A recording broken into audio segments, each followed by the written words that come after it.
What's happening, you bad motherfuckers? It's Monday, November the 1st. We did it.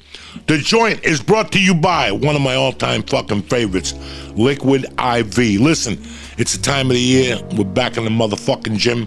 We're trying to get healthy. We're trying to get our bodies tip-top magoo. Flu season is here, so you gotta stay dry, hydrated to support your immune system. Adding 1 stick of Liquid I.V. to 16 ounces of water hydrates faster and more efficiently than water alone. Let me explain something to you. When I'm in the gym, I drink a pre-workout, but while I'm at the gym, you're fucking sweating, you're running, you're doing all this stuff, you're lifting, you're pulling. I drink Liquid I.V. My favorite flavor is guava. I love it. You put 1 package with 16 ounces of water.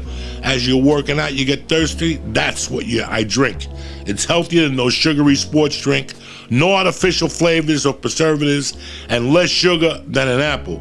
Can it core a apple? No, you can't beat it. It's made with non-GMO, vegan, gluten-free, dairy-free, and soy-free. And as far as the company, Liquid I.V., tremendous. They're re-supporting frontline workers to stay healthy. Liquid I.V. has donated to hospitals, food banks, veterans, and active military. 11 million servings donated and counting. Listen to me, this is the future. I don't know what they've done over at Liquid I.V. Their immune support is tremendous. So what I'm gonna do is this. Just for the joint listeners, grab your favorite Liquid I.V. Mine are tangerine and guava. The guava is my all-time favorite. They're all over. They're at Walmart, or you get them delivered like I do. Get 25% off when you go to liquidiv.com. Again, that's liquidiv.com. That's 25% off.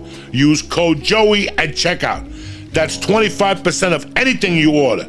Get better hydration today by using promo code Joey and go to liquidiv.com. Try the guava. It just knocks the Cuban out of me. You understand me? Tremendous. The joint is also brought to you by DraftKings, one of my all-time favorites. I've fallen in love with DraftKings. From the social network on there to the casino, I love their football blackjack. And they have great lines. They make great payouts. This weekend, I got some action for you. It starts tonight. Tonight, you got the New York Giants versus the Kansas City Chiefs in Kansas City. I don't know what the line is, but listen, do what you need to do. There's money right in the paper. Remember, home team underdog on a Monday night, small parlays. DraftKings has it all. Same game parlays. This week, we got UFC 268. Joey, what does that mean? $5 can net you $200 with any DraftKings sportsbook. The Nigerian Nightmare and Chaos square off at Madison Square Garden. Let me explain something to you. Did you hear what I'm saying to you? Usman versus Kobe. You got a hell of a lot of fights on here. You've got Green versus Alaquinta. Oh my God. Justin Gaethje against Chandler. Edgar against Marvin Vera. Listen to me. It's money time. Ching ching. Did you hear that? New customers bet $5 on either fighter, and if you win, you get $200 in free bets. Listen to me, guys. I love DraftKings. I swear to God. I was with a couple different other services before DraftKings. Let me tell you something, they're second to none. They had a thing during the World Series. I was just getting $25 a night.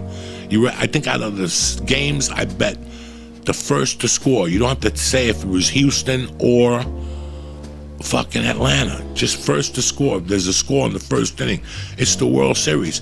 It's going to be under. The defense was low. I went under a couple nights, even though I went over. But the guaranteed lock was always the score. I think only in game 5 they didn't score. 4 they're not scoring the first inning. But anyway, who cares? DraftKings is safe, secure, reliable, and best of all, you can withdraw your cash whenever you want. Download the DraftKings Sportsbook app today. Use promo code Joey and start tonight with the Giants at Kansas City. Throw down $5 this weekend on UFC 268 main event, Usman versus Kobe.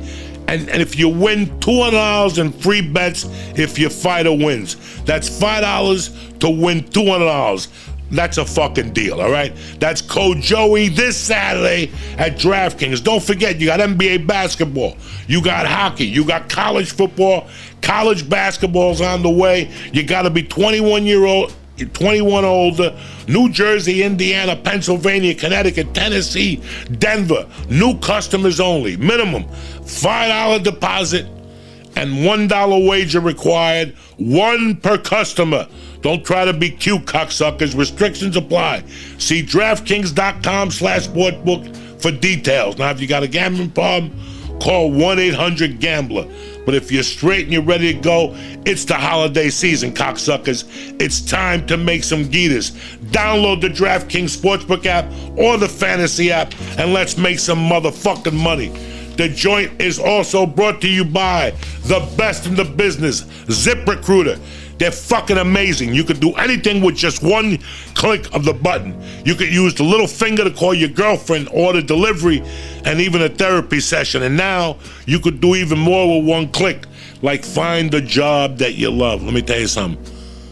Zip Recruiter has a lot of jobs on there. I don't know if you're looking for a job or not. I put in a fucking mook resume that I want, and they've sent me jobs every day.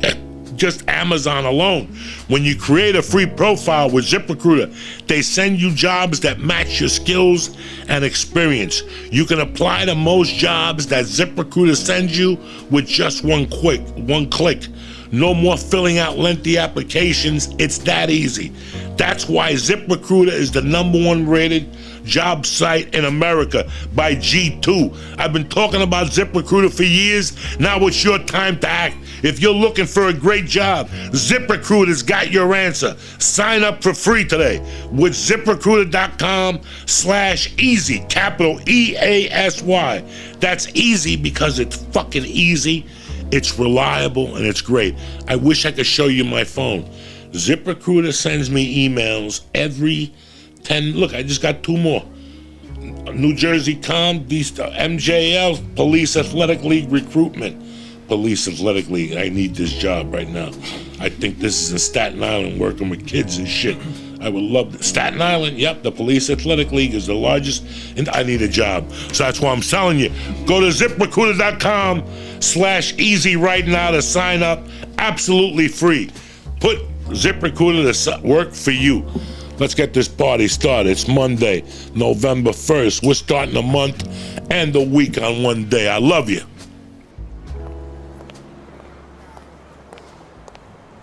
Hey, how you doing? Come on in. Yeah, Joey's in the back.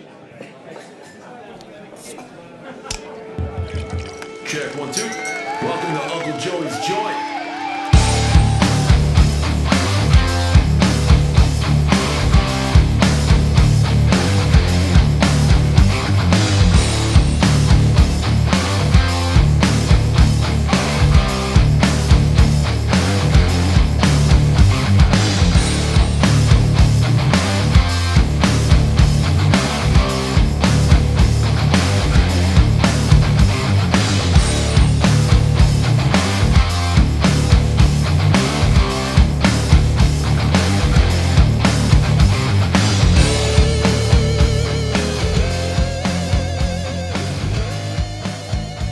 What's happened, you bad motherfuckers? It's a beautiful fucking Monday to be alive. Welcome to the joint.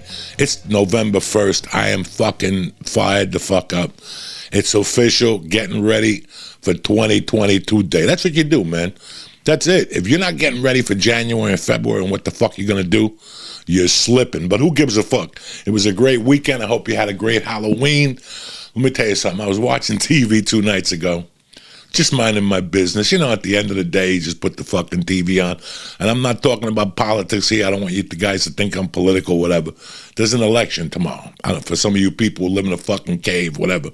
Murphy in Jersey and New York's looking for a new fucking mayor, right?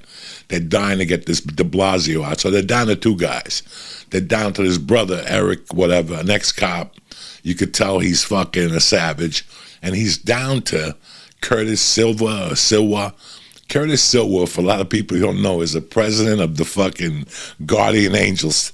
This guy has been fucking lurking in New York since I was a kid. This guy tried to fuck up my parades all the time because when we used to go to fucking Harlem to cop, the dealers would be, hold on, we get the Guardian Angels already. And I'm like, who gives a fuck? They're a bunch of guys with a whistle. It's not like they could arrest you fucking, what? Who gives a fuck? You know, the Spanish dealers never gave a fuck. But like the white dealers up in Harlem and shit would always give you a hard time. Like, nothing's going on. The Guardian Angels are around. I fucking hate the Guardian Angels with all my life. But let me tell you something about Curtis Silver. That motherfucker's been beat up. Gotti shot him. Like one of Gotti's people, I think, shot him. They beat him up. Something happened. You got to check it out on Wikipedia. Something happened. But he's running for mayor tomorrow, right? Tomorrow's the election. And he's over there campaigning on fucking Saturday. This is what I saw yesterday, right? I was fucking dying. I was watching the NFL, and then the news came on, whatever the late game last night. And the news came on, and the next thing you fucking know, they're like, Curtis Silver didn't take the day off, whatever his name is. Don't quote me on the name. Curtis Silver didn't take the day off. He's out campaigning. And you see him inside like a fire department, and he's talking to the fire department. He's telling them, listen, if I'm the mayor, there'll be no mandates. And they're just looking at him like, Curtis, come on, guy. There's like 3 firemen listening to him. The rest of them are mopping. They don't give a fuck. Like nobody's paying attention. But the best shot they showed was he got hit by a car on Saturday. Some taxi cab hit and run Curtis Silver. Now listen, let me explain something to you. I'm no fucking genius here, but I take messages from the universe, okay? If I get hit by a cab on a fucking Saturday before the election on Tuesday and the guy doesn't even stop for the next mayor in New York, I'm not saying he's gonna win. I'm just saying you're driving down the street, right? You know, and all of a sudden you're like, fuck it, it's a beautiful day to be alive. The sun goes in your eyes. You bump, you hit somebody, right? You look, it's the Guardian Angels, the guy that's running for mayor. And you're like, somebody would go, oh my God, he's running for mayor. Let me pull over. Whoever hit him was like, fuck this dude. Like, he ain't running. This is horrible. They hit him with the fucking car. He went down, went to the hospital. But here he is campaigning. Now, when I was growing up, Curtis Silver, whatever his fucking name is, Sweewa, I don't know. He had like, Guardian Angels. There had to be 30 fucking dudes, a couple white dudes, a couple black dudes. They were yoked. They were young. They were walking around like they were fucking, into it. They showed him with that like Curtis Silver's whatever fucking campaign. And they actually showed this poor bastard. And he's down to like 3 little skinny crackheads. Like they couldn't protect themselves. 3 little skinny dudes, like, you know what I'm saying? And he was holding on to them. He's got the fucking arm, which he got hit by the cab, so he got the arm, it's busted. And he's like, I'm Curtis Silver, and I'm running for you. Don't forget to come out and vote for me in the polls. And let me tell you something. I got to be honest with you. I got the felonies and shit. But right when I finish this podcast, I'm calling my attorney because I'm voting for him. Because he needs every vote he could get. If I'm going to goof on him, he earns my fucking vote. I ain't voting for a governor. I ain't voting for nobody, but I'm voting for this guy. Because if he gets 13 votes, that'll be a lot. You know what I'm saying? Like, you ever see somebody, you're like, God damn, that poor bastard. If he gets 12 votes, like his mother's going to vote for him, his grandmother, like an uncle that's in prison. Shit like that. That's who's going to vote for that poor bastard. He ain't got a suit on. His shirt is sloppy. His beret got dirt on it. Come on, Curtis. Give me a fucking break, man. I mean, I don't like to piss on people's legs or fucking cancel somebody's parade, but I got a better chance of running for mayor. I guarantee I would get 1 more vote than Curtis Silver. I get like 15, 16 votes, but I'd be happy. That's my expectation. Let me tell you a little fucking... Let me tell you a little Guardian Angel story, right? In 2005. The Longest Yard comes out, right? I don't know nothing about nothing. I've never been in a big movie. I'm a cokehead. I'm fucking just a dirty comic and shit. And I'm in this fucking feature and everybody's talking about it. And there's billboards and I'm in the trailer and shit. So the first weekend I picked for The Longest Yard was Jersey City. There used to be a club in Jersey City called Bananas. They're still around. They're in like, are they still? I don't even fucking know. I don't even fucking know if they're still around. I think, no. It was Rascals in Jersey City. Rascals used to be in West Orange and off Rascals Shore. And then this guy bought the Rascals, so he added one in Jersey City and one in some part of Boston that shut down in a week. I think they lit it on fire. They don't have comedy on that side of Boston, you know what I'm saying? So this guy opened up a club in Jersey City.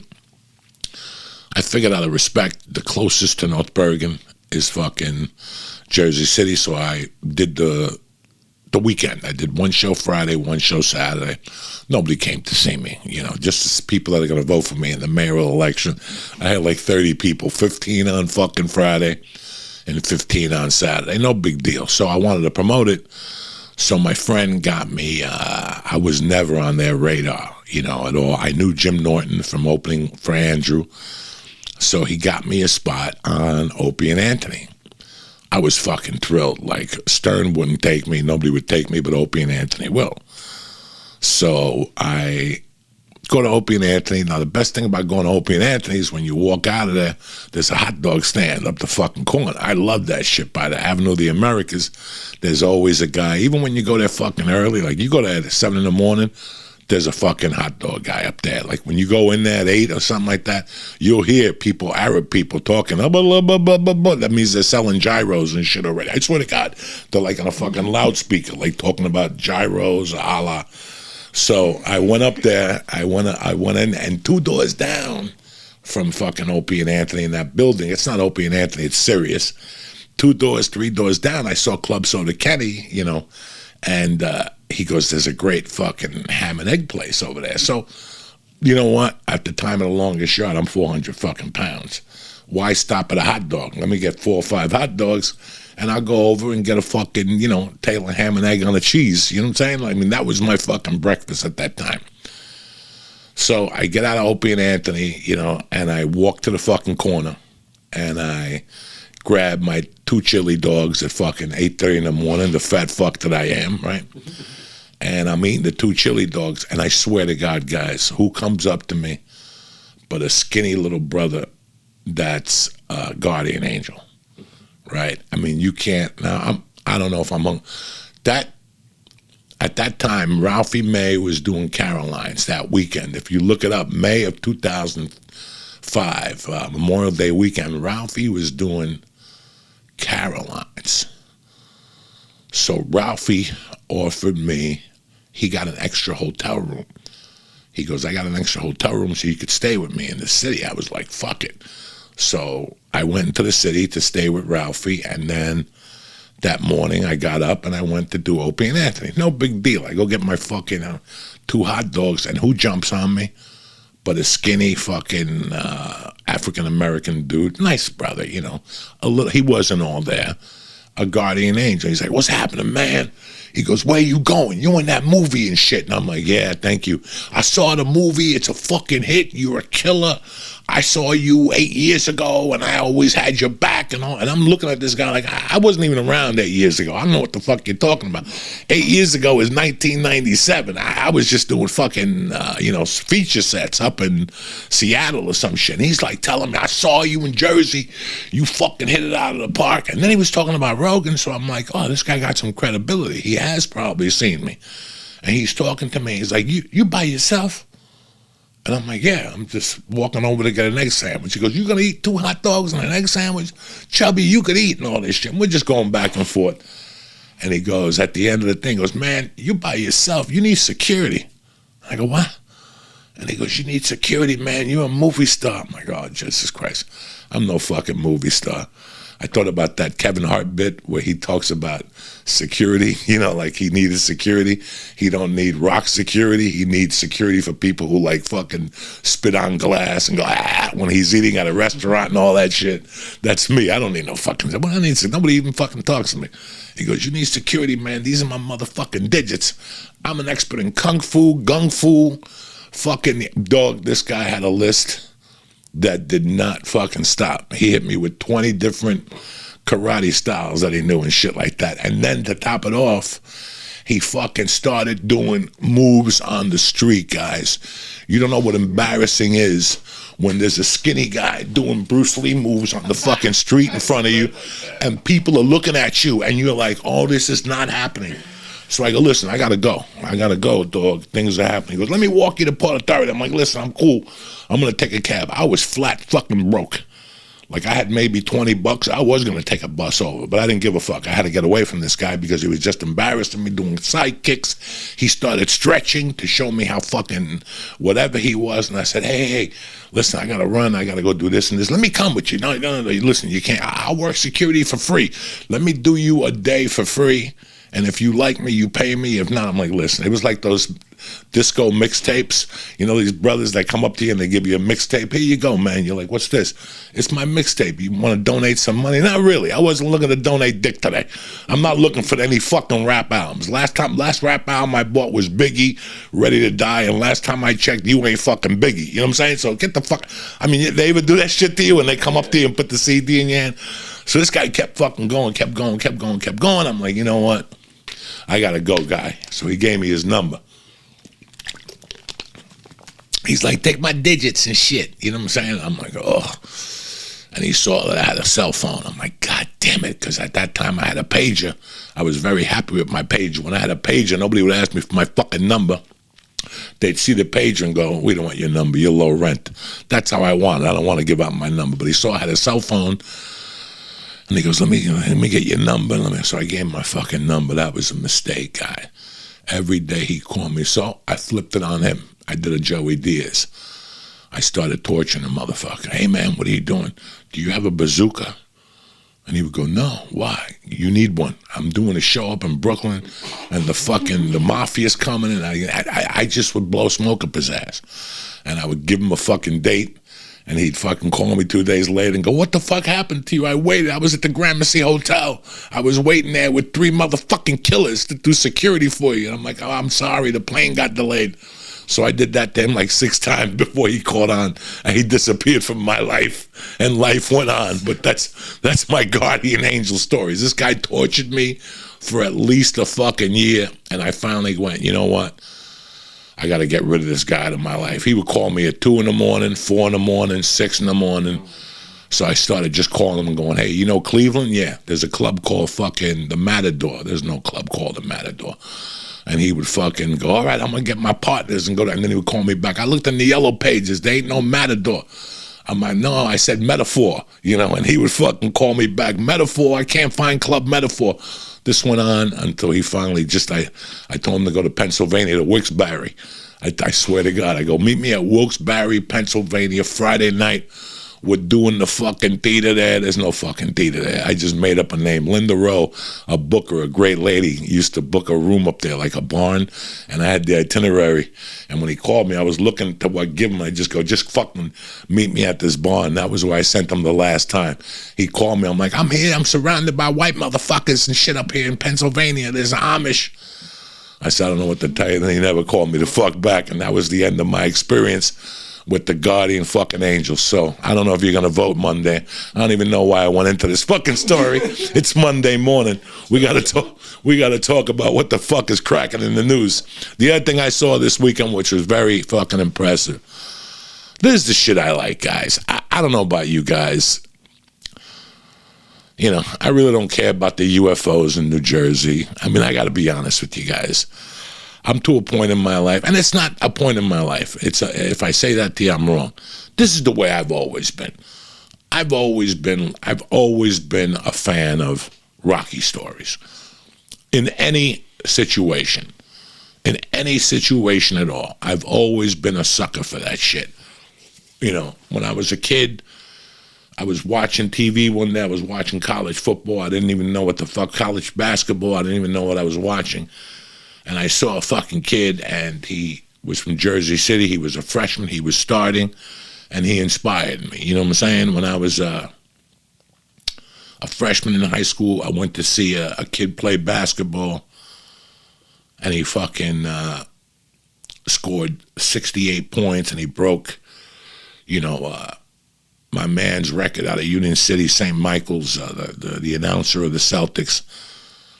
And I was very inspired.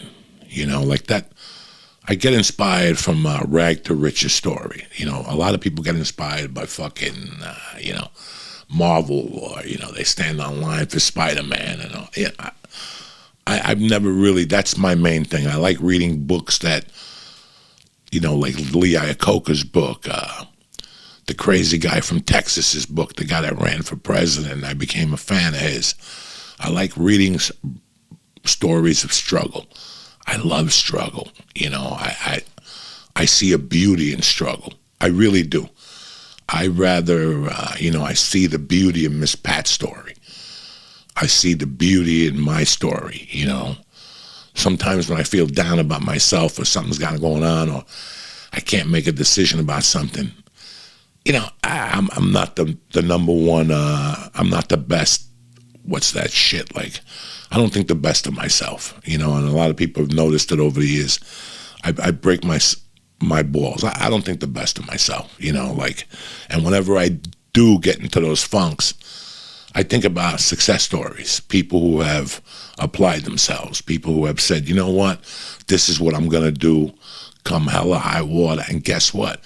I don't have the winds behind me. See, when somebody goes for something, like I like to talk to you in a comedy sense or in a sports sense, but people would take this the wrong way. When I see it, I appreciate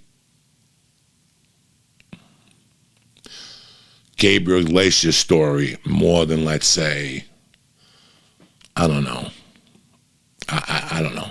Like, I don't even know who another comic. I was there with Gabriel. I saw Gabriel start as a 17-year-old kid. A lot of people fucking hit me up sometimes, jerk off people. And they'll go, hey man, you're retweeting this guy, or you're retweeting that guy, or you're retweeting this guy's date. He's not funny. This guy's not funny. She's not funny. People always got their own opinion of who's not funny or whatever. When I retweet these people, I personally think they're funny, or personally, I think they're amusing. I don't think they're fucking the funniest person in the world. I don't think they're my fucking, but I know their story. You know what I'm saying? Like, I know their fucking story. And their story makes me want to stand behind them. Just because you don't know their fucking story doesn't mean, there's no fucking... I love camaraderie. I love supporting people. But I also love the story. I fucking do. My dick gets hard when I found out that, Doug Stanhope was living in his car when he won the San Francisco comedy competition. Did you know that story, that the night of the final, somebody broke in his car and stole all his fucking clothes and every possession that he had? And he still went up there and destroyed that fucking room and won first place and beat fucking, look it up. He beat Dane Cook. He beat, I think, I don't even know, Vinny Favorito, don't quote, but I know it was Dane Cook and somebody else. That Doug Stanhope. Doug Stanhope could fucking run somebody over with a car. He could hamper his career, whatever. He could pull an OJ, and I will still respect somebody like Doug Stanhope because I know the work he put in to his career. Do you know what I'm saying? Like, you respect those people. Like, I saw Doug go in a car and fucking put a pole in the back of the car and hang his clothes back there. And he went on the road and he dedicated himself to this. And not once did he come to me and go, I don't have enough Instagram friends. Or he just put his head down and went. Those are the people that inspired me. When I see a guy like Ralphie May, who... Dog, Ralphie was a funny comic, funny as fuck, great guy, worked hard, taught me a different level of work ethic than Joe Rogan taught me. Joe Rogan's got a great work ethic, but Ralphie May had a complete different work ethic, and I took a little from his work ethic. But let me tell you something, bro. Let's get an example here. Tiffany Haddish, Ralphie May. Tiffany Haddish had been busting her ass since 2003. I know for a fact. That's how long I know Tiffany Haddish. When I say busting her ass, I'm saying busting her ass on a Tuesday night, babysitting to make money for rent, and then running down and doing a spot at the Comedy Store on a black show. And, she wasn't well known. People didn't receive her much. She was a woman, a female. She would get on late. When I see Tiffany Haddish, I love Tiffany Haddish. I communicate with Tiffany Haddish every 2 weeks on a text. I'm watching you, girl, because I was there. I saw Tiffany Haddish sharing an apartment. I remember when Tiffany Haddish lived in fucking Ontario to save money, Ontario, California. For you people who don't know, that's an hour and a half to 2 hours all day long from Hollywood, no matter what time it fucking is. And she would bust her fucking hump. You know, there's a difference between making it, and there's a difference between making it when you have no fucking sales behind your back, when there's nobody helping you and there's nobody pushing you. Ralphie May, I was there with him in those meetings. I was there driving him to those meetings when he would come out and with a fucking face and his cheeks were red and you could see he was deeply fucking upset, and they would tell him no because he was too fat. Ralphie had a battle and a fucking half. Everybody kept telling him, you're too fat, you're too fat. You know who didn't? Mitzi Shaw. That's who didn't tell him he's too fat. She put him right up there on the stage. And I got to be honest with you, Jamie Masada gave him a ton of fucking love, no matter how big he was. So when you see there's certain comics that they get to L.A. and they got everything pointed at them. They're good looking. You know, a manager signed them right off the bat. Ari came down last week, and me and Ari were talking, and I'm like, Ari, you know what the best thing about us was? They were all against us. For years, they were all against us. They hated us, and we fucked them up. They had to sniff our dick at the end of it all, they had to suck our fucking dick. Even though they hated us, why does Rogan bring them on the road? So I always love it when an underdog, who's busted his fucking hump for years and has been told no, no, no, no.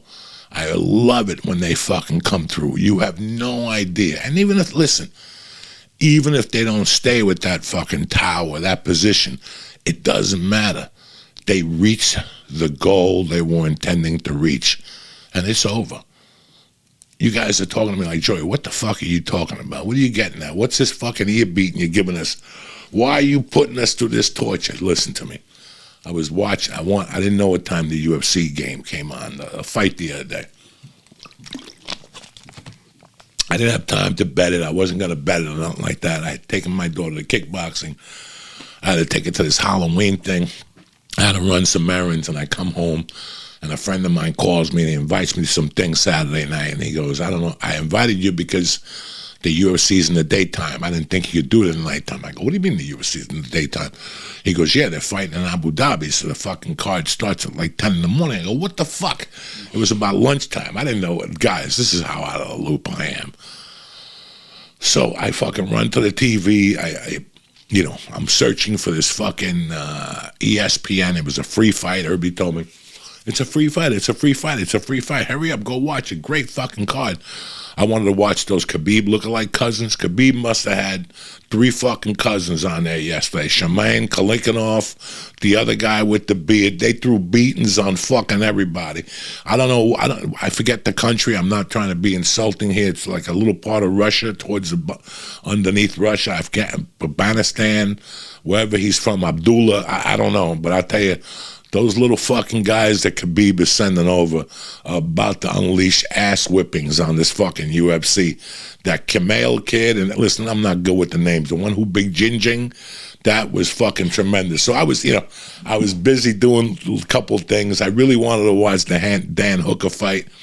It was too late, so I ended up watching Glover against whatever. Now, all week long, I'm not going to lie to you, I thought Glover was old. You know, I like Glover. I met Glover years ago. I didn't know he was 42, but I know Glover's been around the globe for, he's been in the game for a long fucking time. I met him years ago. I'm not good friends with him. We met like, hi, how are you? Very nice to meet you. I'm a comedian. You're Glover. What do I say to that guy, And I always knew he was Chuck Liddell's training partner. Chuck always spoke about him in interviews and stuff like that. It was Chuck who blew him up, and so getting to my point, I'm not gonna lie to you guys. Friday night, when I got home from whatever the fuck I had to do, I went on DraftKings, and I just wanted to see who was fighting, what the card was. I had the weeks confused. Frankie Edgar is this motherfucking week. with UFC and fucking MSG. That's a great fucking card. But anyway, I don't want to get ahead of myself. I'm watching, I go, let me sit down, let me look at this card. And I actually went to see what Blankowitz, I think that's his name, who fought Teixeira. I wanted to see what he would pay to win, and it was like 20 fucking bucks. And if I bet Dan Hooker, I would have won a lot of fucking, like, I don't know, if I bet 50 bucks on Dan Hooker, I would have won 125. But if you bet 50 on the kid he fought, I swear to God, it was like take home $63. I'm like, you know, because with baseball and like football, you could bet 25 bucks and win like, you know, 60 bucks, 70 bucks. If you bet like a $25 parlay on DraftKings, you get like $130. That's a fucking great deal. I don't know if you guys know, a 5-time parlay is 35. No, a 5-time parlay is 17 to lose, 35 to win, and then it's 70 to win, 35 to lose with a 10-time fucking parlay. That, guys, I just know, I've been on DraftKings so long, I forget what the fucking odds things are with the regular book.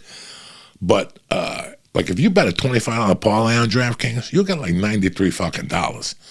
That's not too fucking shabby. You know what I'm saying? That's not too shabby. But if you bet Blankowitz, whatever his name is, against fucking Glover, it was like 63 bucks. The same with the kid who fought the money line. The same with the kid who fought Dan Hooker. And there was another fight I looked at. It was the same thing. So I go, there's really no money in this fucking fight. So I'm not going to sit here and put myself through hell to fucking bet this shit. So I turned on the fucking fight, and I got to tell you, man, I watched Glover Teixeira. And I said, let me watch this. This is an interesting fucking fight here.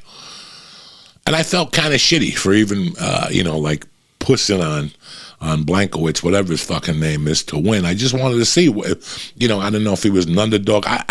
Look, when you bet football, you're giving 6.5, 3.5, 2.5. You know, when you're betting those UFCs, it's more money line. That's not I don't know much about money line. Joe Rogan knows a lot more about the money line. He could break it down for you. I cannot understand the fucking money line. So forget about the money line. Who gives a fuck about the money line? I'm watching this fucking fight, and next thing you know, Glover Teixeira takes the guy's back and he wins. He taps him out with a rear naked choke. I got to be honest with you. My insides broke. My eyes swole a little bit. I was not expecting that. I didn't know what to expect from Glover. You know, from the minute I turned it on, Glover was having his fucking way with him. So I didn't really fucking know what to think of the fight. But when Glover tapped him out and he got up and I looked in his face, I got to be honest with you guys. I felt for the fucking guy. I was happy. I turned the TV off and it made me want to get in the car and take a fucking ride. And I was thinking about it. You know, these are the things I like. I love fucking Rocky stories. You know, I love Rocky, man. That's my fucking movie. If Rocky's on, I'm watching it. I know that right now Rocky re-released Rocky 4, the one with Drago. I think that's what he's calling it, Drago or whatever. And you can't even get tickets for it. They were showing it in Philly the other night. Fucking sold out, like fucking 8 screenings of Drago. And they want like 20 bucks. I mean, they're not fucking around. So I was like, damn, people love Rocky. Sure they do. We're fucking Americans, man. We love that story. We love, listen, I'm going to tell you something. There's times I feel shitty about myself. Like I'm not doing anything with my life. You know, the felonies, I lost a daughter. I think about a lot of crazy shit at times. And I got to tell you something. Then I think about my life, and I go, you know what? I did everything I wanted to fucking do. I really did. I had my daughter. I have a wife. You know, we're happy. I mean, I don't fucking jump up and down on top of her. She doesn't have to beat me the fuck up. We giggle. We laugh. We go to stupid fucking things. As far as comedy is concerned, listen, guys, I fucking did. I wish they wouldn't have towed my car. Remember the apartment they towed on me? Like I had this fucking car. I parked it outside my fucking girlfriend's house and they towed it. I owed like 800 and fucking tickets. I didn't have the registration. It wasn't my registration. The girl had to pay for it. I still feel awful about it. I should look her up and try to give her a couple fucking yardsticks. But they took my notebooks. I would pay, I don't know, $1,000 for one of those notebooks today. because there was one notebook that was what I was thinking. You know, my car got towed in 98. So that car had my thoughts from the very early beginning of what I was thinking in LA, you know. I never wanted to be a fucking star. I never wanted to be like on HBO. I swear to God, like I didn't expect any of this shit. There was no Netflix when I started. None of that shit was around. I just wanted to prove my point. I just wanted to prove my point. What was my point? That I could do this. And who was I proving it to? Let me explain something to you. I was proving it to a couple fucking shitheads, you know, like when I first started comedy. Not many in Boulder. I could say there was a lot. There weren't many. Just people who made fucking little remarks. But the people I really wanted to fucking prove my point to was all the scumbags in LA, all the fucking know-it-alls. Guys, if you ever get into comedy or acting or writing or anything to do in the entertainment business, and you end up dealing with agents and people who have control over your decisions, don't let them get you down with their little... Listen, all those people never got to reach their fucking goals. Think about it. They never got to... They're an A&R and they're 24. Show me what band they fucking created. What Led Zeppelin band did they fucking put together? And they're going to come and tell you what you should do and what you should wear, and then you get down on yourself from what some fucking 28-year-old that never did what you're even trying to accomplish. He probably had a rich mom and dad who sent him to fucking college. They went up to Syracuse and got a degree and whatever. Now he's walking around with this fucking attitude with his little fake fucking hairdo and the one earring in one ear to seem really cool, so you're fucking impressed. And he maybe gets a Guns N' Roses tattoo, which blows you the fucking way apart. But that guy's got control over your life only if you let him. Only if you let him. That's when you start proving your motherfucking point. And I don't want you to go back and knock on his door and say, fuck you, bitch, I told you I knew it. No. A wink is as good as a nod to a blind fucking horse. A wink is as good as a nod. You know the great time I had the last fucking 7 years in LA? Because I had to go work for people who told me I sucked. I had to work for people who told me I was too old. I had to work for people who told me I was too dirty. You're too dirty. Oh my God! When I, look at this audience. Look at this fucking audience. Are they offended? Are they really offended? You know, they're doing this thing on the World Series. I know a lot of you guys are watching it. When you watch Atlanta, they're like, oh, you know, they do that. And, you know, fucking everybody's like all the liberal sports writers every day. Atlanta's got to really get woke and all this shit. Fuck you. Let me tell you something. My wife is Indian, and the other night it was on, and we were talking about it. I go, Mercy, look at those people. In fact, me and my daughter will sit there at night and go, with the tomahawks, we're cheering for the fucking Braves. We do it. Me and her do it, and my wife just looks at us like, what the fuck? My wife is a Cherokee Indian. You know, she's got friends that are fucking Indians. Her mother's a fucking Indian, and she's got friends that are fucking Indians. Just for a goof last week, I go, honey, let me ask you, you know, I told my daughter that you can't fucking do that shit. It's offensive, you know, but we could do it in the fucking house. You know what I'm saying? Like, you know, just do it in the fucking house while we're watching the game for some fun. And I asked my wife, I go, do you get offended by that? She goes, no. I think it's funny. I go, do you, like when you go home, does your mother say anything to you or your aunts? When you go to your fucking little Indian shingdings in Tennessee, do you guys sit there and talk about the fucking Braves? And she goes, no, it's the fucking, what is the home of the free and the land of the brave? Mm-hmm. Right? They're the Braves. All right, that has no, Joey, what the fuck's that got to do with the Indians? But what I'm trying to say is that, think about it. You know, they're telling you that it's offensive. Like every time I heard, for like a week, I'm not going to lie to you, for like a week, maybe, I don't know, a month ago, whenever I saw the Braves, I'm like, man, there's an Indian at home. No, they're not. You think Indians at home drinking fucking gin? Going, when are the Braves going to stop this shit? You know what I'm saying? I can't get my life together while the Braves fans don't stop doing this shit. So, anyway, to get back. On the stadium? Oh, yeah, they do it every night in Atlanta. They do it every fucking night in Atlanta. They just go fucking off. I mean, and they're winning. You know, they won. I don't fucking know. It works. But, you know, it was interesting to ask my wife, like, can I talk? You know, we talked, like I talked to her without my daughter, and then I spoke to her with my daughter in the room, but we got more into it. I think it was like a breakfast one day we were into it. And I go, did they ever, like when you go to the Indian things in college? No. Nobody's ever said, you know what, we got to write a letter to the Atlanta people. They got to stop. That's just some fucking imaginary person who throws that out there like fucking, you know, it's like defund the police. And it sticks. Somebody actually fucking, the word fucking sticks. But anyway, going back to what the fuck I was talking about here. Proving your point is huge. And when I saw Glover yesterday, he's 15-5 in the fucking UFC. That's 20 fights. He's like 31-17 overall. You know, that's like 50 fucking fights. I've never gotten into 50 fucking arguments. Never mind 50 fucking fights. You know, he's 42 fucking years old, and he finally got the gold. That is just, it gives me hope in this shitty fucking world. In this world right now with all the fucking mandates and, you know, 11 to 12, and you got to be a kid to take this, and if you take $600 out of the bank, they're going to charge you with taxes, and, you know, with all this shit going on in the world, with all this bullshit, because it's all bullshit, you know, with fucking people shooting people on sets, with fucking stewardesses getting fucking their faces punched in. Did you see that shit?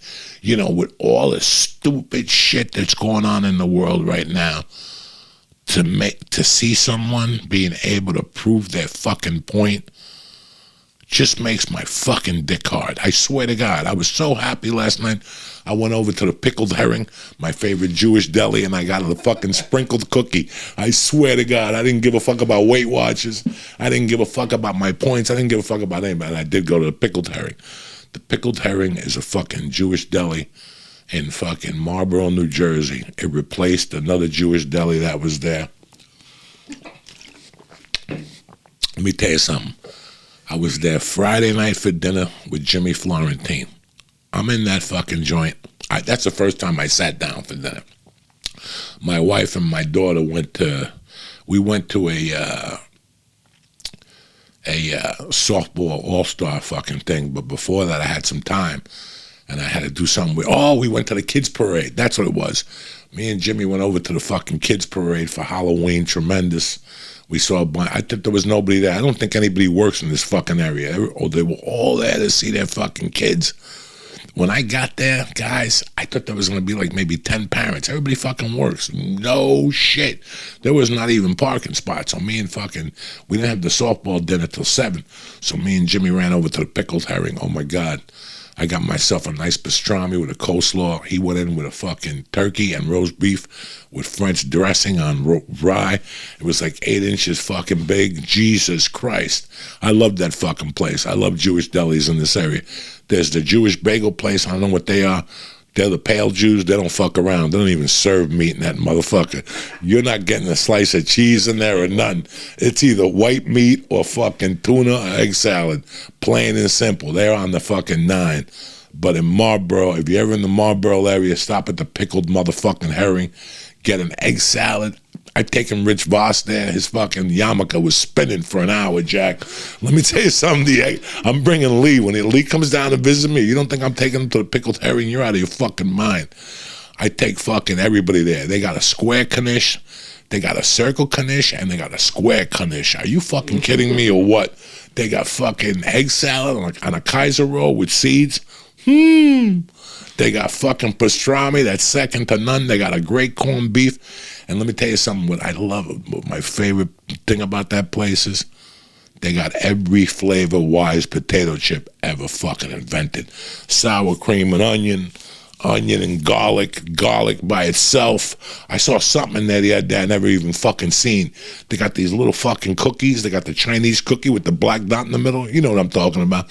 Ooh, with that black dot of fudge, with that little fucking, I don't know, I want to say ginger, but it's not fucking ginger. I get those. They have the sprinkled ones, and then they have the chocolate sprinkled ones. Come on.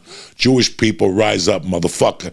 I got your fucking deli. You know Uncle Joey's looking out for my fucking Jewish brothers and sisters. The pickled herring. I told him, when Ari comes down here to get Chinese, because I got a great little Chinese joint, and they got fucking General Tao's chicken that'll make your head fucking blow up. It's fucking delicious. But the next time Ari comes, I'm taking him over to the fucking pickled herring. He's going to lose his fucking mind.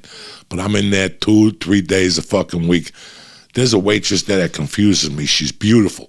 She's a sweetheart. She's blonde. I don't know if she's Jewish. She's got tattoos.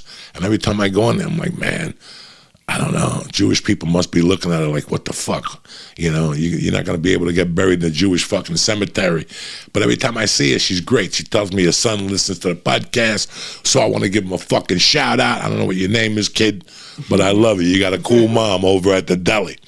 But back to what I was talking about before we wrap it up in this motherfucker on a Monday morning, November the 1st. I am fired the fuck up. You're asking me, Joey, why are you fired up? Because, dog, we got a new set of goals going up today. I love all this shit. I really do. I love it I love the beginning of the month. And for it to fall on a fucking Monday, ooh, my dick is really fucking hard. This is when I go to fucking work, guys. Obviously, you could tell I'm doing a lot better. Thank you for hanging in there with me. A lot of people took off regardless of the last 8 years we've spent together. You know what I'm saying? Listen, man, this is what happened. We did a podcast for fucking 9 years. Me and Felicia did 1 for 1. Me and Lee did 1 for 8. I decided it was time for a fucking change and moved, and after all the sweat, after all the drugs I did, after all the drugs I did for you people. You people, what are you talking about? The Italian? No, you people. No, this ain't that movie, whatever the fuck, The Irishman. You people. You know what you said, you people. We got to take care of you people. I did all those drugs for you people. I did fucking ketamine for you motherfuckers. I did acid with Ari. I had to smell his Jew feet all fucking night. And Lisa, I had flies. I come here, I get a little down on myself. I have a fucking mishap, and you people say I'm not funny no more, and you fly the coop, and you leave me, cocksuckers. I'm happy you fucking left. Go fuck yourselves. You didn't give anybody a chance. You got to take the lows. Listen, bro, you know what a real fucking person who loves a band is? You got to take the highs and the lows with that band.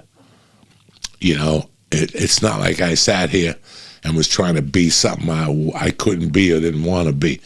I couldn't do it. I was all fucked up. My head was all fucked up.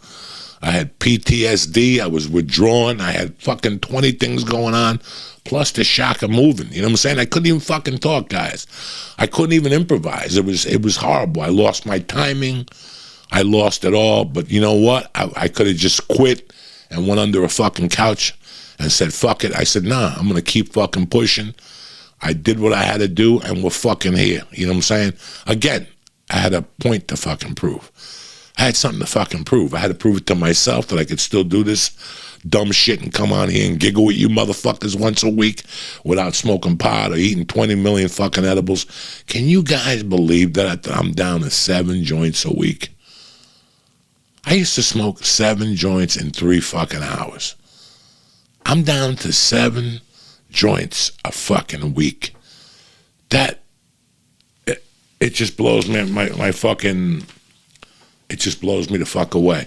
You know, and I haven't changed. I'm still the greasy cocksucker that I always was. You know, I just tape it down a little bit. I'm a little older. We got a house now. We got a studio, but I'm going to talk to Mike today. We're going to start expanding a little bit and doing some fucking things differently. I see some changes coming maybe in January. I will keep you motherfuckers posted on it. And that's it, man. I was just really happy about what happened Saturday with the UFC, because the one thing that we always strive for is, yes, success and, you know, security for our families and whatnot. But you also want to leave this fucking planet proving a point. You know, I talked to the guy who took me in when my mother died. He lost his wife 2 years ago, Mike Running. I was talking to him on the phone Saturday. I had to do some errands, and he called to ask me a question about something. And we were talking about, he was telling me about his kids, his daughter, Alexa, and his daughter, Lindsay. Remember my niece that had cancer? She had went away, and she's healed now, and she's traveled. Ever since she's gotten the cancer and beat it, her and her sister Lindsay and their husbands and boyfriends, they set a goal every 90 days, and they do something. They travel, they go to a certain restaurant, they go to a beach, you know, and she said that after she got cancer, they had to do that because they all had to talk, you know, like Mike, after the wife died and all this shit. And they were saying that that there was things that he wanted to do that he never did. Like I told him, I go, you know, Mike, we chose cocaine. We didn't travel. We didn't do any of that shit. We didn't go to Europe. We didn't do anything. We fucked up. We chose cocaine, reefer. We chose, you know. And I feel bad about it, but I don't. It's a decision I made when I was a kid, and I'm stuck with it. You know what I'm saying? But if you're young, pick something to do every 90 days. Every 90 days, you want something out of this. I never even got this. I never did half those things, taking little trips. You know, I travel because of comedy. I didn't travel because I wanted to fucking travel over there. I'm happy I went to places like Columbus. I was watching the Columbus, Ohio State game the other night, and I looked at that fucking stadium in Ohio State with the red. And, you know, guys, that's the shit that I love. You know, I didn't go to college. I didn't play fucking college sports. But if a regret, that's a regret. Not going to college, not being a part. You know, who gives a fuck? You paint your face, you take your shirt off, you put some fucking cologne on your nipples, and you go to a game and act like a fucking jerk off with a bunch of other people. Who gives a fuck? But I always had a stick in my ass. Like I was always like not too good to go down to a stadium and take your shirt off and jump up and down and cheer for a team. Like I always thought it was fucking stupid. No, I don't. No, I don't. If I would have done that, I would have never been involved in cocaine for 30 fucking years. You know, that's the shit I would have been doing. So even at 58 now, I'm starting to look at my life and going, yeah, I accomplished a lot of things. I went to Hollywood with what they taught me in North Bergen, and guess what? They had to suck my dick. They sucked my fucking dick in Hollywood. I did movies, I did TV, I did soap operas, I did voiceovers. I fucking accomplished my goals. I proved my fucking point. And guess what? I didn't have to prove it to the Joneses. I didn't have to prove it to all those dumb fucking bookers that would tell me no, I was too fat, I was too old, I was too dirty. Guess who I proved it to? I proved my point to me. That's the most important person you have to prove your point to. So I don't care what you take out of this podcast. The name of this podcast today is Proving a Point. That's what you're going to do with your life. Prove a fucking point. Guess who did that with their life? Your Uncle motherfucking Joey. But I didn't have to prove it to those people in North Bergen or those people in fucking Hollywood or to my ex-wife with her fucking bullshit and all these other people who pointed their fucking fingers when I was fucked up and I went to prison. I had a great fucking time. I was thinking about Halloween in prison the other night. We had a fucking good time. But listen, I just want to tell you something. If you take anything from today's podcast,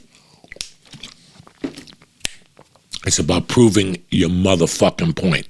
You did it. Who gives a fuck? You're not doing it to impress nobody. I'm not looking to impress nobody. I don't give a fuck if I ever do fucking stand-up comedy again.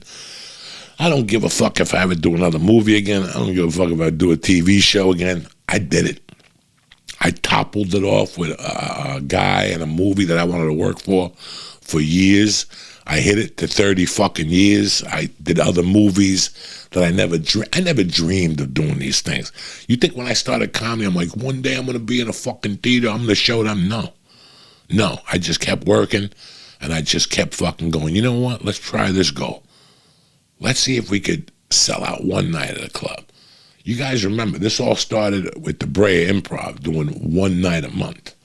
One night a month for about 3 years. I started with 8 people coming to the shows. Then I went up to 12. Then I went up to 15. Then I went up to 31. Then I started figuring out how to fucking lie to people and shit. Come on down. Lindsay Lohan will be there. They're bringing blow. She's giving out blowjobs. People would actually come to brag going, where's Lindsay Lohan? It was fucking tremendous, guys. Did she bring blow? It was fucking crazy. And then fucking he cut my deal because it was $400 guarantee. Then they said, cut it. You're going to have to do 100% of the door. You know what that means, guys? That you start at fucking zero. So when I tell Mike that I'm going to pay him 100, when I tell Lee I'm going to pay him 100 to come down and do the show, I'm not going to know till I get there. I'm going to have to hit the ATM and I lose money out of my own pocket. That's how I learned how to fucking promote. And then I hooked up with my agent and he started booking me on the road and I started selling out one night. One show. Let's sell out one show. Then 2 shows. Then 3 shows. Oh, shit, we sold out Friday late. Because Friday late, nobody wants to see you Friday late. They're tired, they're drunk, and they want to get their dick sucked. They got to go to work Saturday morning. Guess what? You start selling out Friday late, now you move up to fucking theaters, and so on and so forth. I proved my fucking point. Yeah, I went to prison. Yeah, I did a lot of shitty things as a kid, but I turned my life around. I looked in the mirror one day and I go, you know what? I don't care about this. I don't care about that. I don't care about status. I don't care about a Porsche. I just want to prove my motherfucking point. I drive a Subaru, by the way. Anyway, I love you motherfuckers with all my heart. Thank you very much for watching The Joint. We did it all the way to fucking November 1st. And just remember, this month when you start journaling and stuff, it's a whole new set of goals. And remember, start that page where you're going to fucking prove your fucking point. Whether you have a band, whether you're an artist, whether you're a roller skater, whether you're a comedian, or just want to suck cocks. You want to break the record in the fucking whatever. I love you motherfuckers. Have a great week. Stay black. And I'll be back Wednesday morning, Tip Top Magoo, with another episode of The Joint. I love you, motherfuckers. Now there's here for a word from my motherfucking sponsors, Jack. All right, you bad motherfuckers. Thank you very much for supporting The Joint today. Listen, The Joint is brought to you by Zip Recruiter. You can do almost anything with just a click of the button. Listen to me. It all starts with ZipRecruiter.com/easy. Whether you're looking to hire or you're looking for a job, ZipRecruiter's got you covered. When you create a free profile with ZipRecruiter, they send you jobs that match your skills and experience. When you're looking for help with ZipRecruiter, just go out. They send you all the applicants you need, the great applicants, after they scan everything. You can apply to most jobs that ZipRecruiter sends you with just one click. No more filling applications. It's that easy. It's amazing that you could do anything with just one click on ZipRecruiter. And now you could do more. You could find a job that you love. Like I said, create a profile with ZipRecruiter and they'll send you jobs that match your skills and experience. So let ZipRecruiter make your job search easier. Sign up for free today. Joey, what do you mean free? Free. It's Monday. I show up for free shit on Monday. ZipRecruiter.com/EASY. It's easy because it's easy. ZipRecruiter's got a ton of jobs on there. If you're seriously looking for a job, ZipRecruiter's going to help you. Once again, go to ZipRecruiter.com/easy right now to sign up. Absolutely free, and put ZipRecruiter to work for you. The Joint is also brought to you by Liquid I.V. I'm drinking some right now as we speak. The guava is tremendous. Let me tell you something. I got turned on to Liquid I.V. and I reached out to them. That's how good this product is. That's what I've been doing lately. When I like something, I feel it's great. You know, what else? Anything to get you healthy. Flu season is here. You got to stay hydrated to support your immune system. Adding 1 stick of Liquid I.V. to 16 ounces of water, forget about it. You hydrate faster and more efficiently than water alone. I love Liquid I.V. I drink it at the gym while I'm working out to keep me hydrated. That was what they've been talking about since day one of this pandemic, was to stay hydrated. My favorite flavors are the tangerine, I go back and forth, and the guava. Okay, let me explain something to you. I feel great. I'm sleeping better. I'm healthier. No more sugary sports drink, no more artificial flavors or preservatives, and less sugar than an apple. You can't beat it. It's all made with clean ingredients. It's not GMO, vegan, gluten-free, dairy-free, and soy-free. And they're a great company. I love Immune Support, and I'll tell you why. They're supporting frontline workers to stay healthy. Liquid IV has donated to hospitals, food banks, veterans, and active military. 11 million servings have been donated and counting. And just for the listeners to the joint, grab your favorite Liquid IV flavors nationwide at Walmart, or you get them delivered like I do. Get 25% off when you go to liquidiv.com. Use code Joey at checkout. Again, 25% off when you go to liquidiv.com. Use code Joey at checkout. That's 25% off anything you order when you use promo code Joey at liquidiv.com. Try the mango, try the guava. You're gonna love it. The tangerine is tremendous. The joint is also brought to you by DraftKings. This is the week, cocksuckers. This Saturday, live from New York, you got Usman versus Covington, round 2. It's gonna be fucking the nightmare against KR squaring off in the octagon. I got something for you motherfuckers. During UFC 268, $5 can net you $200 with DraftKings Sportsbook. Again, bet $5, you win, you get $200 in free picks with DraftKings Sportsbook. New customers bet $5 on either fighter and you win $200 in free bets. Oh, UFC's not for you? How about some fucking blackjack? You can play football blackjack. They have live dealer. They have poker, baccarat. DraftKings is safe, secure, reliable. Plus, they have the best payouts in the motherfucking business. Best of all, you can withdraw your cash whenever the fuck you want. Download the DraftKings Sportsbook app today, right now. Right now, download the DraftKings Sportsbook app. Use promo code Joey. If gambling ain't you or they don't have it in your state, download the DraftKings Fantasy app. They're giving away millions of dollars in fucking prizes. They enter pools for fucking free to win like $5,000. And you use code Joey with that one too. But this Saturday, it's code Joey this Saturday at DraftKings Sportsbook of the official sports betting partner of the UFC, motherfucking DraftKings. You gotta be 21 or older, New Jersey, Indiana, PA only, new customers only, minimum $5 deposit with $1 wager required. And again, don't be cute. One per customer. Don't be using fucking aliases. Restrictions apply. See DraftKings.com/sportsbook for details. You got a gambling problem, take a breather. Call 1-800-GAMBLER, work the steps. But if you're ready to fucking party, DraftKings is ready too. Let's download the DraftKings Sportsbook app and let's win some motherfucking geeters. Tip top Magoo. I want to thank Liquid IV. I want to thank Zip Recruiter. And I want to thank the official betting partner of the UFC, DraftKings. I love you motherfuckers. Stay black. Have a great day. I'll see you guys Wednesday. Tip top motherfucking Magoo. Stay black.